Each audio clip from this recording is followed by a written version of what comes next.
భూమి కోసం, ముక్తి కోసం, విముక్తి కోసం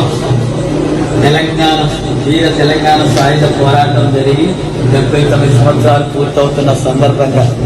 సిపిఎం పార్టీ ఆధ్వర్యంలో సెప్టెంబర్ 1 నుంచి 17 వరకు రాష్ట్ర వ్యాప్తంగా ఈ తెలంగాణ సాయుధ పోరాట వీర గాథల్ని, ఆ చరిత్రల్ని ప్రజలకు చేరువజేసేటట్టుగా కార్యాచరణ ప్రణాళిక రూపొందిస్తాం. ఈ సందర్భంగా ఆట పాట మాట కార్యక్రమాలు ఉంటాయి. అట్లాగే ఈనాడు ఆర్ఎస్ఎస్ బీజేపీలు తెలంగాణ సాయుధ పోరాటానికి యొక్క చరిత్రను వక్రీకరించి అది భూమి కోసం, వృత్తి కోసం, అట్లాగే పీడనకు వ్యతిరేకంగా, ఎట్టి చాకిరికి వ్యతిరేకంగా, కుల అసమానతలకు వ్యతిరేకంగా అనేక పోరాటాలు, త్యాగాలు, బలిదానాలు చేసినటువంటి చరిత్రను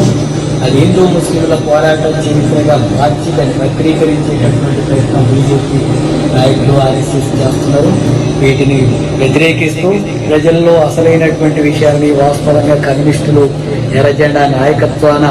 4,000 మంది అమరులై, వేలాది మంది గాయాలు పాలై, అట్లాగే అనేక చిత్రహింసలకు గురై ప్రజల తరఫున ప్రజల కోసం పోరాడి విముక్తి సాధించేందుకోసం జరిగిన పోరాట ఘట్టాలని ప్రజలకు వివరిస్తూ ఆ రకంగా చరిత్ర వక్రీకరణనంతా కూడా ఎండగట్టేటటువంటి కార్యక్రమాన్ని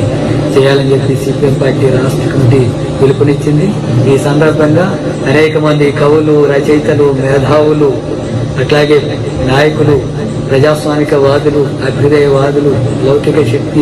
లౌకిక భావాలు కలిగినటువంటి శక్తులందరినీ కూడా కలుపుకొని ఈ ఆర్ఎస్ఎస్ బీజేపీ భావజాలానికి వ్యతిరేకంగా సాగుతూనే ఈ తెలంగాణ సాయుధ పోరాటం యొక్క స్ఫూర్తితోన భవిష్యత్తులో కమ్యూనిస్టు ఉద్యమాన్ని మరింత బలోపేతం చేసేటట్టుగా ఆ రకంగా శ్రామిక వర్గాల పోరాటాలని, సామాజిక న్యాయం కోసం జరిగేటటువంటి పోరాటాలని మరింత ఉధృతంగా తెలంగాణలో నిర్వహించడానికి ఒక కార్యాచరణ ముందుకు సాగాల్సి ఉంటుంది. అలాంటి ఐక్య ఉద్యమాల్ని ముందుకు తీసుకెళ్లాల్సి ఉంటుందని చెప్పి ఈ సమావేశంలో నిర్ణయించడం జరిగింది. భవిష్యత్తులో ఈ వర్గ సామాజిక పోరాటాన్ని ఉధృతంగా